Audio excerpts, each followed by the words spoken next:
చేపట్టిన ఆపరేషన్ కాగర్ సుదీర్ఘకాలంగా కొనసాగుతున్న మావోయిస్టు ఉద్యమాన్ని కకలావికలం చేస్తుంది. మావోయిస్టులకు గట్టి పట్టున్న రాష్ట్రాలలో నిరంతరాయంగా జరుగుతున్న కూంబింగ్తో మావోయిస్టులు హడలిపోతున్నారు. మరీ ముఖ్యంగా మావోయిస్టు కేంద్ర కమిటీపై దృష్టి పెట్టిన భద్రతా దళాలు కీలక నాయకులను మట్టుబెడుతున్నాయి. దీంతో పెద్ద ఎత్తున లొంగుబాటు పడుతున్నారు.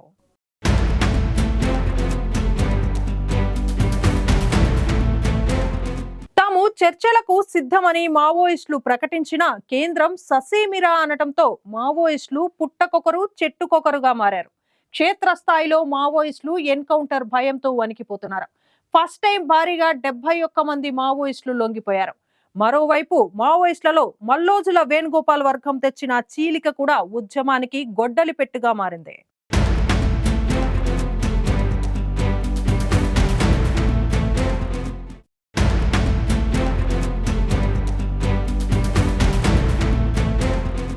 మొట్టమొదటిసారిగా దేశంలో ఏక మొత్తంలో 71 మంది మావోయిస్టులు ఛత్తీస్గఢ్లోని దంతేవాడ జిల్లా పోలీసుల ముందు లొంగిపోయారు. వీరిలో 21 మంది మహిళలు కాగా మరో 50 మంది పురుషులు ఉన్నట్టు అధికారులు తెలిపారు. వీరిలో 30 మందికి పై 64 లక్షల రూపాయల వరకు రివార్డులు ఉన్నట్టు చెప్పారు. ఆపరేషన్ కగార్ కారణంగానే వారు లొంగిపోయినట్టు పోలీసు అధికారులు తెలిపారు. అదే సమయంలో జనజీవన స్రవంతిలో చేరేందుకు సుముఖంగా ఉన్నవారిని తాము ఆహ్వానించినట్టు తెలిపారు. దీంతో భారీ సంఖ్యలో తొలిసారి 71 మంది మావోయిస్టులు లొంగిపోయారని వివరించారు. లొంగిపోయిన మావోయిస్టులకు ప్రభుత్వం వారిపై ఉన్న రివార్డు మొత్తానికి 3 సొమ్మును వారికి అందిస్తుంది. అదే సమయంలో వారికి ఇల్లు, ఉద్యోగం, ఉపాధి వంటి వాటిని అందిస్తుంది.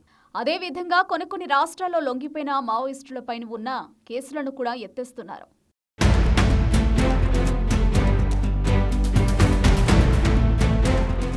ముఖ్యంగా తెలంగాణలో అయితే ఏకమొత్తంలో 25 లక్షల రూపాయలను ఇంటిని కూడా ఇస్తున్నారు.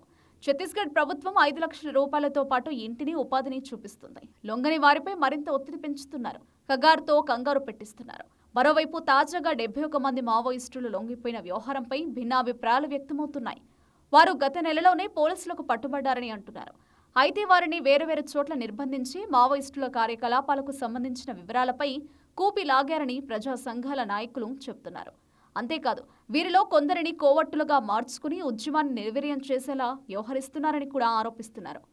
కాగా తాజాగా పోలీసులు అరెస్టు చూపించిన మావోయిస్టులు ఒకే తరహా దుస్తులు ధరించి ఉండడం, ఒకే రకమైన ఆహార్యంతో ఉండడం అనేక అనుమానాలకు తావిస్తోందని కూడా చెప్తున్నారు.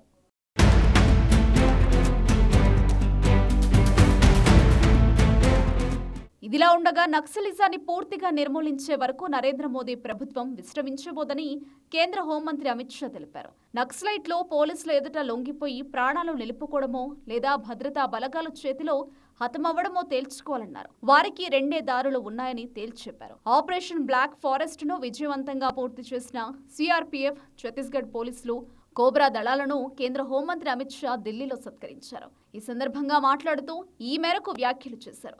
ఆపరేషన్ బ్లాక్ ఫారెస్ట్ సమయంలో జవాన్లు ప్రదర్శించిన ధైర్యం, పరాక్రమం నక్సల్ వ్యతిరేక కార్యకలాపాల చరిత్రలో ఒక సువర్ణ అధ్యాయంగా గుర్తుండిపోతుందని అమిత్ షా కొనియాడారు.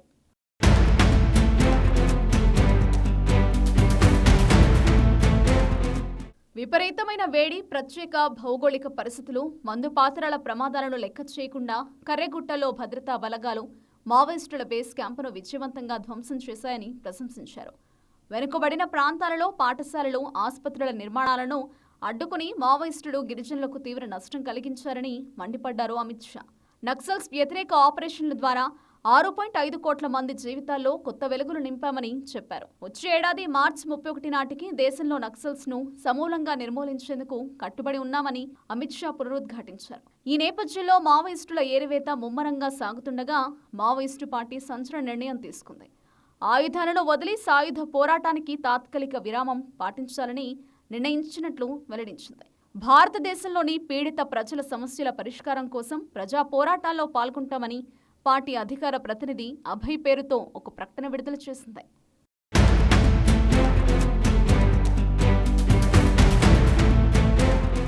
ప్రస్తుతం లొంగిపోయిన వారంతా గతంలో అనేక విధ్వంసక సంఘటనల్లో ప్రత్యక్షంగా పాల్గొన్నట్లు బస్తరాయిజీ చెబుతున్నారు.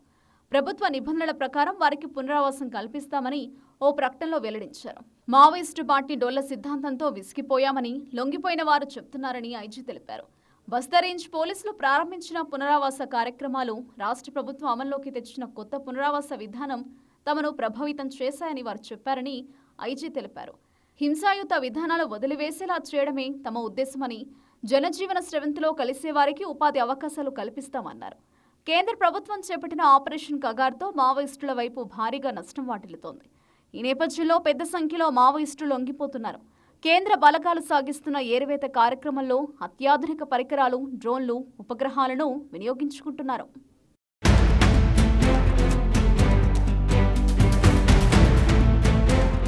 ఇప్పటి వరకు మొత్తం 1113 మంది మావోయిస్టులు పార్టీకి చెందిన సభ్యులు లొంగిపోగా వారిలో 297 మందిపై రివార్డులు ఉన్నట్లు అధికారులు చెబుతున్నారు.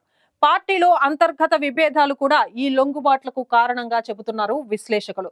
ఇప్పటికే వరుస ఎన్కౌంటర్లలో మావోయిస్టు పార్టీకి కోలుకోలేని దెబ్బ తగిలింది. తాజాగా వరుస లొంగుబాట్లతో పార్టీ మనుగడ కష్టంగా కనిపిస్తుంది.